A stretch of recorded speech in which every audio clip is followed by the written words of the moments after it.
Welcome to Lore Legends, a subset of lore episodes that explore the strange tales we whisper in the dark, even if they can't always be proven by the history books. So if you're ready, let's begin.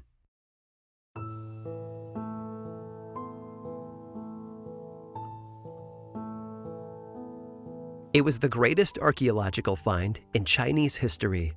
In 1974, a group of farmers uncovered shards of terracotta pottery buried deep in the earth. They didn't know it at the time, but they had just discovered the tomb of China's very first emperor. Known for uniting the warring states and starting construction on the Great Wall of China, Emperor Qin Shi Huang is a borderline mythological figure in Chinese history. And in 210 BCE, once his long tenure had finally come to a close, the emperor was laid to rest in a subterranean chamber built to mimic his palace, complete with grand halls, fine chariots, and fierce warriors. And yes, you know the warriors. You see, those pottery fragments that the farmers had found were actually shards of the famous terracotta army. Deep underground, thousands of those terracotta soldiers were lined up to defend their emperor, standing guard outside of the 20-square-mile palace. It was a tomb fit for a ruler who had truly been larger than life. Since its discovery, the Qin Shi Huang Mausoleum has been made a UNESCO World Heritage Site. Its iconic terracotta soldiers have traveled around the world, and the tomb's contents have become some of the most well-recognized archaeological finds in history. And it all exists because Qin Shi Huang was afraid of dying. The emperor was obsessed with achieving immortality, and I do mean obsessed. He spent an untold amount of money and time finding the mythical elixir of life, a concoction that, if ingested, would ensure that he would live forever. In pursuit of this, the emperor sent his alchemist on multiple quests to find the mythical Mount Penglai, where the legendary 8 immortals were said to reside. The alchemist never found the mountain or the secret to immortal youth, but that didn't stop the emperor. He issued orders to every single regional leader, scholar, and physician to discover the elixir of life. Nobody ever did, although they did send the emperor a number of effusive apologies for failing him. It's believed that Qin Shi Huang eventually turned to mercury pills, or even a mercury elixir. Either way, the prevailing theory is that the emperor's supposed salvation is what actually killed him in the end, because many historians believe that it was mercury poisoning that finally did him in. Throughout history, people have feared death. Qin Shi Huang was not unique in that regard. But death is unavoidable. The real trick, it seems, is not allowing your fear of death to push you into an early grave. I'm Aaron Mahnke, and this is Lore Legends.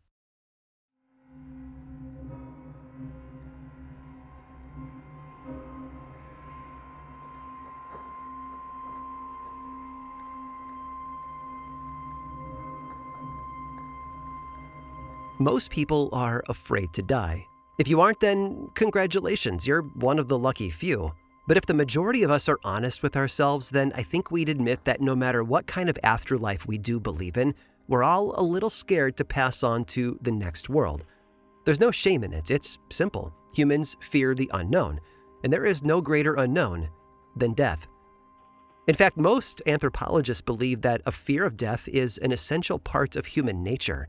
It's been with us since the beginning of time, an ever-present dark cloud hanging over our heads.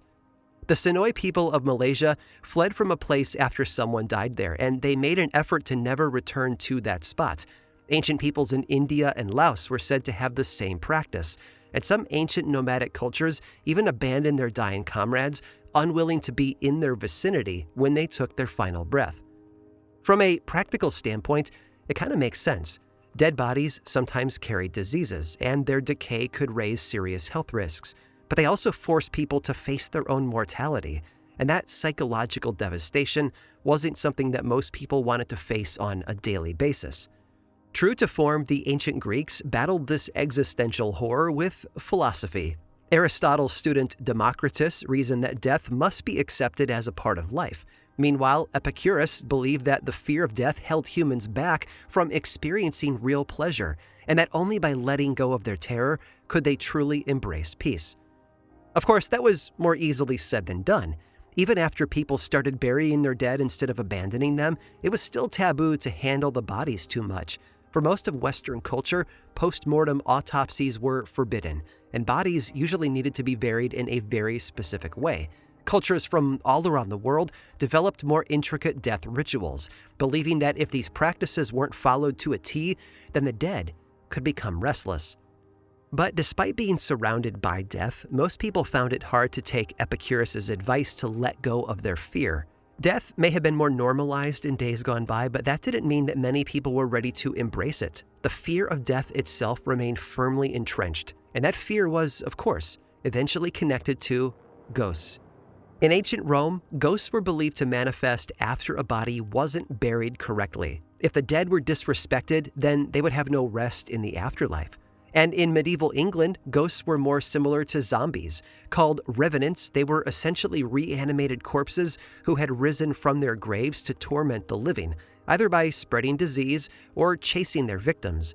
It was believed that wicked people often became revenants in death, but revenants could also be born after dying horribly and violently.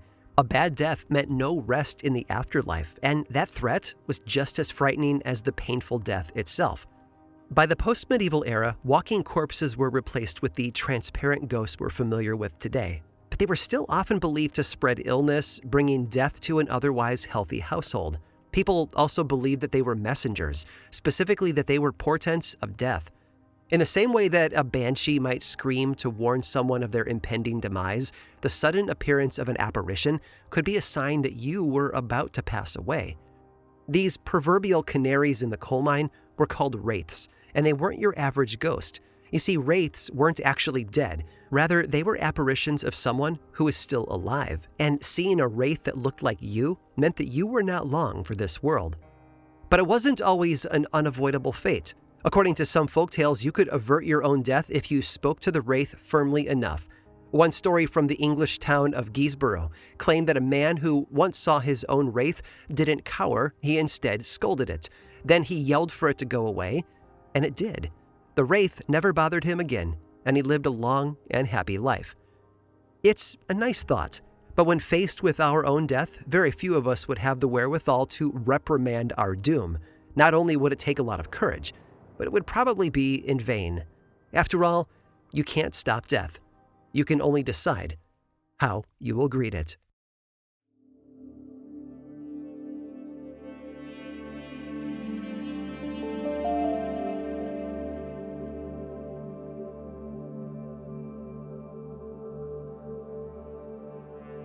The July air was still. The moon's light reflected off the fog that hovered just above the ground, and King Frederick William IV of Prussia was going to bed unaware of what was coming for him. The king and his wife were staying the night in Pillnitz Castle, using the Grand Palace as a pit stop on their way to a spa vacation. It was the kind of trip that should have been completely frivolous, but it would be overshadowed by dread. Vacation or not, we can never control when death will come for us. Between the hours of midnight and 1 in the morning, a guard standing watch outside the palace heard the sound of distant footsteps echoing through the eerily silent darkness. Gradually, a shadowy group emerged from the fog. The party was led by a woman dressed all in white. She was followed by 4 men carrying a coffin on their shoulders. They were pallbearers, and to his horror, the guard realized that they were all headless. The guard stood rooted to the ground in fear, unable to move as this horrific funeral procession walked right past him through the front door of the palace. He was still frozen when they came back out, but this time, they had someone else with them. Lying inside the open coffin was another body. He was dressed in a general's uniform, complete with a badge for the Order of the Black Eagle, the highest possible military award in Prussia. But where his head should have been, there was only a royal crown. And that's when the guard realized that the headless body was that of King Frederick. Now, it wasn't his actual body. No one had snuck into the king's bedroom to decapitate him. But it was a warning, and one that would come to pass sooner rather than later. After this ghostly vision, King Frederick's health began to decline. For months, he suffered a string of strokes, leaving him paralyzed and practically comatose for years. He finally passed away in 1861, nearly 4 years after the woman in white had appeared. Obviously, the lady in white and her pallbearers weren't wraiths cloned to look exactly like the king. But sometimes, death omens aren't tied to one individual. they're tied to a family. You see, wraiths don't necessarily have to look like the person whose death they're predicting. In fact, if they're in the business of following around an entire family, then they tend to look more generic, usually some variation of a dark, mysterious figure or a veiled woman. Of course, not every family will have their own personal wraith. Usually only very important people receive such a high honor. People like nobility. King Frederick, you see, was a member of the Hohenzollern family, and in the mid-19th century, that was about as noble as you could get. And it turns out the lady in white had been appearing in the family records since the 1400s. Clearly, she had a comfortable gig following them around and forewarning of their demise. No one knows who or what she truly is, although one legend claims that she's actually the spirit of a woman who died in the 14th century, a woman named Kunigunde. She was allegedly a beautiful widow with 2 children. She fell in love with the handsome man from the Hohenzollern family, but he told her that he could never marry her because 4 eyes were in the way of their happiness. The man had meant 2 of his disapproving family members, but Kunigunde, driven mad by his rejection, assumed that he had meant her children. She drove a hairpin into their heads, killing both of them. When she told her lover what she had done, he was horrified. He sent her to the castle dungeons where she died, cursed forever by what she had done. As you might imagine, there aren't a lot of records to back up the truth of this legend, and even fewer that might actually connect Kunigunde to the woman in white. But somehow the story stuck into the popular imagination. Her spirit was forced to achieve penance by following around her ex-lover's family forever. And legend claims that she really has followed them ever since. A huge number of Hohenzollerns have seen her before their death. It's alleged that during World War I, she even appeared to Kaiser Wilhelm II, and not just once, but several times. But it's possible that the overall peril of the war messed with her accuracy, because the Kaiser didn't actually die until 1941. Still, he was aware of her presence, and he forbade anyone else to speak of her. She didn't stop showing up until after Kaiser Wilhelm abdicated the throne, and in turn relinquished the Hohenzollerns' rule over Germany. Once that power disappeared, so too did the woman in white.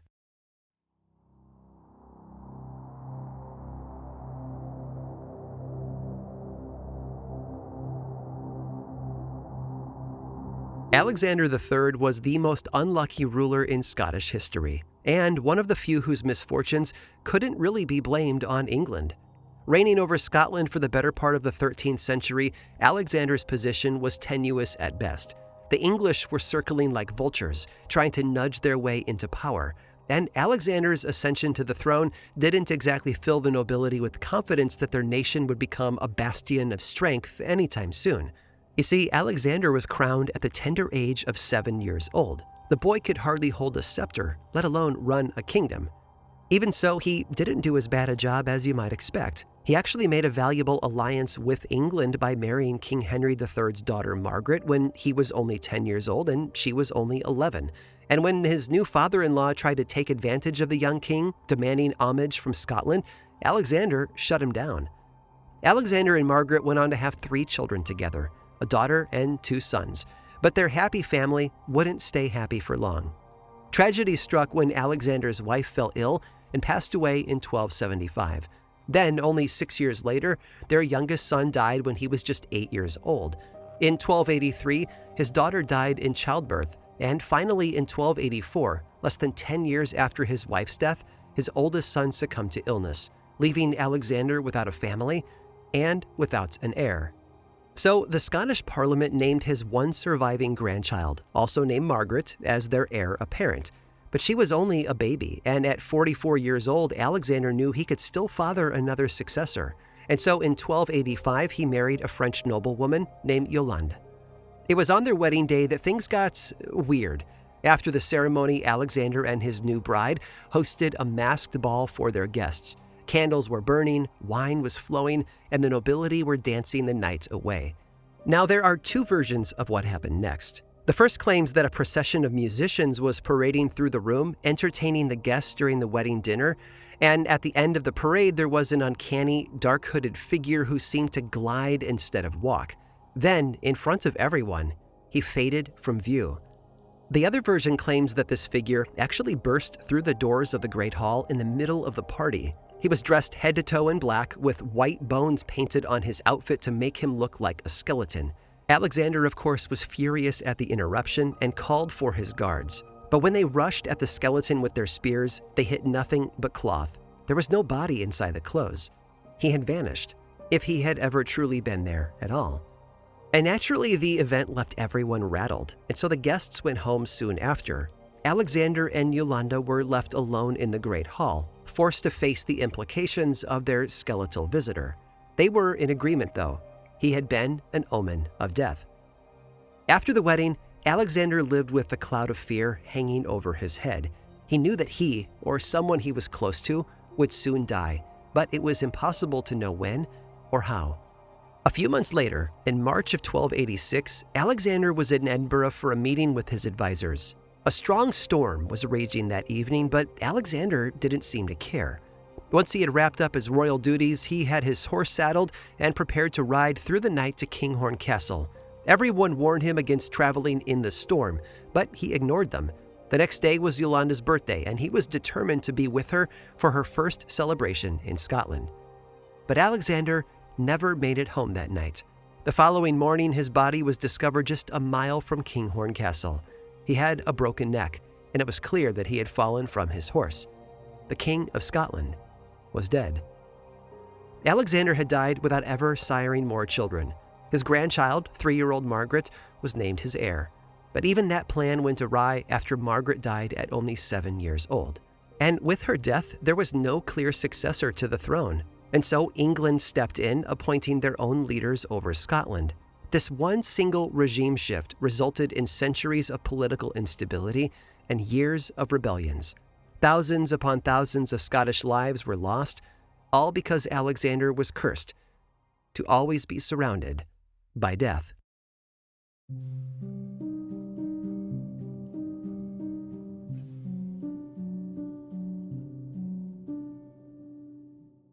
If the legends are true, Alexander's wedding day death omen didn't just predict his own downfall, but the downfall of all of Scotland. And that's the main message about death. It is the end of a life, the end of the status quo, the end of a regime. Because of that, it's easy to be afraid of death. After all, just about everyone in history has been. And that fear extended to anything that could help death arrive faster. A doppelganger, a black dog, even a wraith. And Alexander's skeletal party crasher was no exception. But if a death omen at a lavish masquerade ball sounds familiar to you, well, there's a reason for that. It's believed that Alexander's wedding masquerade was the inspiration behind Edgar Allan Poe's short story, The Masque of the Red Death.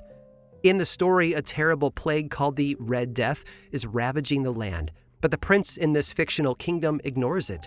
He shuts himself inside his palace walls, leaving his people to die. After a few months of hiding out, the prince hosts a masquerade for all the wealthy people who survived the Red Death. But the party is interrupted by a mysterious man whose costume resembles that of a corpse who died of the Red Death. As soon as the prince confronts this unwelcome guest, he dies. The other guests attack the mysterious killer as well, only to find that, just like King Alexander's skeleton, there was no one inside the costume. The Red Death had infiltrated the party and killed everyone there. Humans will do anything to escape death, even if it means sacrificing the less fortunate for our own sake. But we can't outrun death forever, no matter who we are, because every regime must come to an end.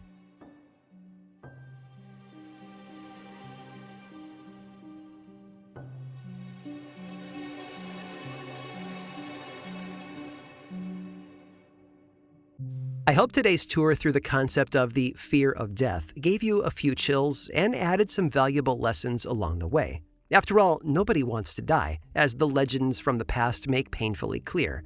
But be careful that you don't spend your whole life living in fear of death. After all, fear itself can also kill you, as one last story will reveal. Stick around through this brief sponsor break to hear all about it. This episode of Lore was made possible by Hero Bread. Every morning, I sit down with my family before the day begins and I eat a pretty consistent breakfast: fruit, eggs, and toast. It's exactly what I need and exactly why Hero Bread is such a great upgrade to my morning meal. With Hero Bread, you can focus on your health goals and indulge in the soft, fluffy experience you love, guilt-free. Enjoy a nutritious breakfast wrap, your favorite avocado toast, or a hot grilled cheese with a cozy bowl of soup. Bread is a big part of most of our lives, and Hero Bread has remade those carby, empty-calorie products into better, fluffy, delicious versions. Their products are delicious, but also have ultra-low net carbs, 0 grams of sugar, and are high in fiber, which I'll admit isn't something that I thought was possible, but Hero Bread nailed it. Their classic white bread is delicious, and it's made with heart-healthy olive oil. All your favorite recipes are covered with Hero Bread's sliced bread loaves, tortillas, bagels, and your dinner rolls, and monthly small batch drops of indulgent favorites like their 4-gram net carb bagel, and new surprises coming this year. Hero Bread is offering 10% off your order. Go to hero.co and use the code LORE at checkout. That's LORE at HERO.co. This episode was also made possible by Acorns. Acorns makes it easy to start automatically saving and investing so your money has a chance to grow for you, your kids, and your retirement. You don't need to be an expert. Acorns will recommend a diversified portfolio that fits you and your money goals. You don't need to be rich. Acorns lets you invest with the spare money you've got right now. You can start with $5 or even just your spare change. Basically, Acorns does the hard part so you can give your money a chance to grow. And look, I know how confusing and intimidating the investment world can be, but I also know it's important for my future, which is why I love how easy Acorns makes it to jump in and get started. It didn't require me to become an expert or learn a bunch of lingo. It's really that simple. Head to acorns.com/lore or download the Acorns app to start saving and investing for your future today.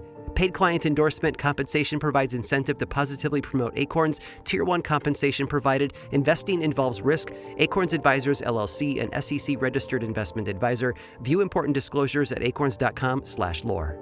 And finally, this episode was made possible by Squarespace. Squarespace is the all-in-one website platform for entrepreneurs to stand out and succeed online. Whether you're just starting out or managing a growing brand, Squarespace makes it easy to create a beautiful website, engage with your audience, and sell anything: products, content, your time, all in one place, and all on your terms. And Squarespace just made it even easier with their new Design Intelligence feature, which combines 2 decades of industry-leading design expertise with cutting-edge AI technology to unlock your strongest creative potential. Design Intelligence empowers anyone to build a beautiful, more personalized website tailored to their unique needs and craft a bespoke digital identity to use across your entire online presence. Squarespace Payments is the easiest way to manage your payments all in one place. Onboarding is fast and simple. Get started with just a few clicks and start receiving payments right away. Plus, give your customers more ways to pay with popular payment methods like Apple Pay, Klarna, ACH Direct Debit in the US, Afterpay in the US and Canada, and ClearPay in the UK. And speaking of selling things, you can even use your Squarespace site to sell digital content, things like memberships or courses, or files that your customers can download like PDFs, music, or ebooks. So what are you waiting for? Head over to squarespace.com/lore for a free trial website, and when you're ready to launch, use the offer code LORE to save 10% off your first purchase of a website or domain. Squarespace. Build something beautiful.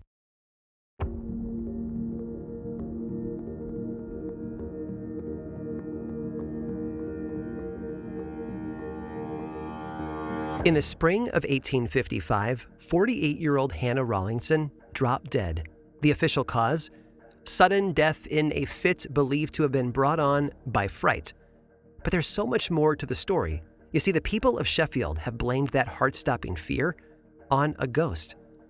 Before her untimely death, Hannah and her husband John were both members of the Church of Jesus Christ of Latter-day Saints, a new religion that, at the time, boasted some 50,000 members in the United Kingdom. The Rawlinsons' home of Sheffield contained only a small portion of that number. Even so, Sheffield's little religious community was a close-knit one, and the Rawlinsons regularly met with their fellow churchgoers, families like the Favels, who lived just down the road from them on Campo Lane. The Favels were your typical nuclear family, but with one unusual addition. Right before moving to their Campo Lane house in 1855, the Favels had opened their home to a young widow named Harriet Ward. She was only a recent convert to the Church of Latter-day Saints, but John Favel and the rest of his family were more than happy to welcome her into their fold. After all, she needed the emotional support. You see, Harriet was a bit, traumatized. Apparently, her husband's death was not actually the last time she saw him up and about. A local newspaper reported that after his death, Harriet was frequently visited by his ghost. And the Favell family knew about Harriet's spiritual encounters, but they just shrugged them off. She was a widow and she missed her husband. Surely she was just imagining things. But that assumption was challenged soon after Harriet moved in. The Favells and Harriet moved into the house on Campo Lane in February of 1855, and as soon as they did, the trouble started. On their very first night there, the Favells were kept awake by strange sounds. Then, a few mornings later, John Favell saw a ghostly figure that looked like it was pushing through a window into their cellar. He ran downstairs and was greeted by a broken cellar window, but the intruder was nowhere to be seen. And naturally, this could all have just been blamed on a burglar or a group of neighborhood pranksters, but soon it would be impossible to explain any of it without the supernatural. Around midnight on February 24th of 1855, Harriet went down to the cellar to grab something. A moment later, the Favells heard her scream. The entire family rushed down to the cellar, where they found Harriet, her entire body tensed and her eyes glued to one spot. She swore that she could see a ghost, but there was nothing there. As gently as they could, the Favells told Harriet that she was the only one who could see anything, and then poor Harriet dropped into a dead faint. Once she awoke, she described what she had seen. She claimed that it was a stern-faced old woman dressed in a cap and a white nightgown. Whether or not Harriet had actually seen this woman, she believed that she did. And in fact, in the nights that followed, the woman even started appearing in Harriet's dreams, telling her that she had once buried gold underneath the flagstone floor of the cellar. The next Sunday, the entire Church of Latter-day Saints was all aflutter about the Campo Lane ghost. Everyone wanted to know, was it real? And if it was real, was there really gold buried underneath the house? There was, of course, only one way to find out. After the service, a group of churchgoers went back to the house with the Favells, including the couple from the beginning of our story, Hannah and John Rawlingson. Harriet showed everyone the spot on the cellar floor that the ghost had indicated, and the community got to work. They removed the flagstones, and then they started to dig. But this wouldn't be the quick treasure hunt that everyone seemed to think it would be. Digging through a tight-packed foundation was a slow process, and by the time midnight rolled around, a large group of the Latter-day Saints were still at the Favell house. A small crowd had even gathered outside, peering through the cellar window to catch a glimpse of the rumored gold. Fearing that a mob outside would try to break in, Mrs. Favell asked if someone would go down to the cellar to block off the window from their prying eyes. Hannah Rawlingson volunteered, and she made her way downstairs. Down in the cellar, Hannah quickly covered the window, but when she turned around, her heart stopped with fear, and then Hannah Rawlingson fainted. The thud of her body sent everyone running downstairs. Hannah briefly awoke to describe seeing a woman in white rushing towards her and vanishing, and then she passed out again. After this, the group took Hannah upstairs to revive her, but while they clustered around Hannah, Harriet let out a shout. The ghost was at the top of the cellar stairs, and Harriet claimed that the apparition had just opened its nightgown collar to reveal a deep, bloody gash on her throat. Harriet commanded the ghost to tell her what it wanted, and the ghost motioned for Harriet to follow her. She led Harriet back down into the cellar, knelt at the hole that had been dug, and then she disappeared into thin air. Once Harriet returned back upstairs, the ghost was already there again, waiting for her. And according to Harriet, the ghost held up a piece of paper that read, "I am murdered." No one else in the room could see the ghost, so we have to take Harriet's word for all of this. But she said that as she asked the ghost questions, the words on the paper faded to make room for the ghost's answers. And eventually Harriet was able to piece together the entire story. The ghost claimed that she had once been a woman named Elizabeth Johnson. She told Harriet that she had been murdered by her nephew William Dawson on March 26th of 1722, who then buried her underneath the cellar. Her final message on the paper read, and I quote, "The garret and the cellar are now marked with my blood. You must quit this house, because William will trouble you if you don't." And with that, Harriet joined Hannah, falling to the ground in a faint. Harriet woke up soon after, but Hannah never did. Her husband took her home, where she passed away the following morning. Hannah Rawlingson had quite literally died of fright. As for Harriet Ward, she survived the spiritual encounters, but her end was still not a happy one. The ghost may not have stopped her heart, but it did cause her to be excommunicated from the church. The Latter-day Saints determined that the spirit was satanic in nature, and that as the sole living witness to its form, Harriet was cooperating with the devil. And the Favels weren't much better off either. To their chagrin, the ghost story and Hannah's subsequent death were widely publicized, drawing the ire of the entire community. Soon after the entire ordeal, hundreds of ghost hunters started breaking into their house and drunkenly fighting each other in the streets outside. Looking to point fingers, the neighbors blamed the Favels for believing in ghosts in the first place, even going so far as to insult their religious beliefs. The Favels were forced to move out of the Campo Lane house as soon as they possibly could. In the end, the body of Elizabeth Johnson was never found underneath the cellar. It's unknown if she actually ever existed at all, or for that matter, if her ghost did. But real or not, her specter had ruined lives, something the fear of death is very good at.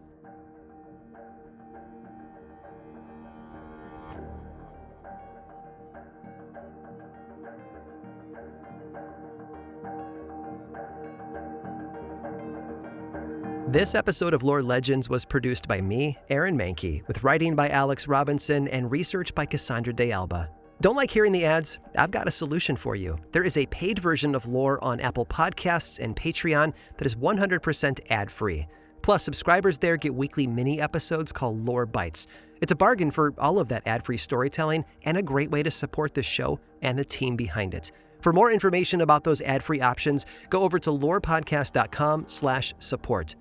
Lore, of course, is much more than just a podcast. There's the book series available in bookstores and online, and 2 seasons of the television show on Amazon Prime. Information about all of that and more is available over at lorepodcast.com. And you can also follow the show on Threads, Instagram, Facebook, and YouTube. Just search for Lore Podcast, all one word, and click that follow button. And when you do, say hi. I like it when people say hi. And as always, thanks for listening.